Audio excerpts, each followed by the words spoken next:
Au Congo voisin, l'actualité est aussi dominée par ces élections en RDC. On voit ça dans la rubrique hebdomadaire Vue 2.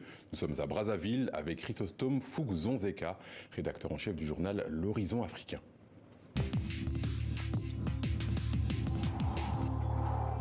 Dans notre sous-région Afrique centrale, l'actualité de la semaine, c'est les élections en RDC.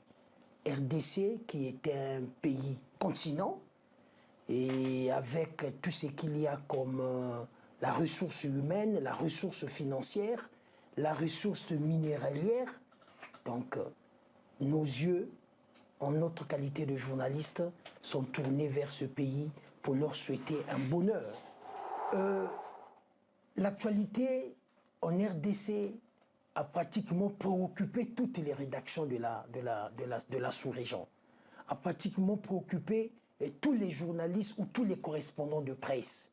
Mais parce que c'est un grand pays, mais parce que les enjeux politiques et économiques sont tels qu'il fallait que chacun apporte son objectivité, apporte son savoir-faire pour également donner la vraie information par rapport aux réseaux sociaux. Parce que beaucoup de choses ont été dites dans les réseaux sociaux et qui pouvaient mettre en péril la paix, qui pouvaient mettre en péril les activités économiques, qui pouvaient mettre en péril la quiétude, effectivement, dans la sous-région par rapport aux pays voisins à ce grand pays.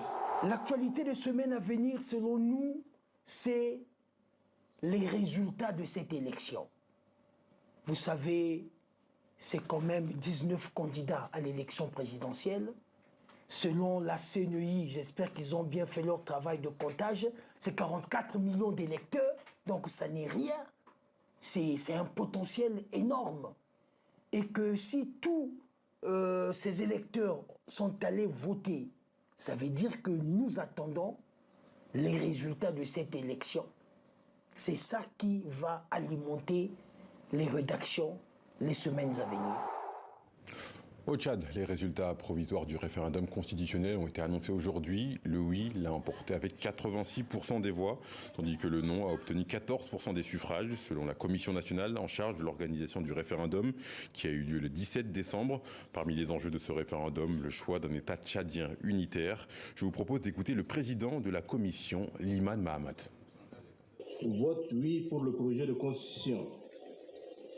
4 270 897, soit 86%.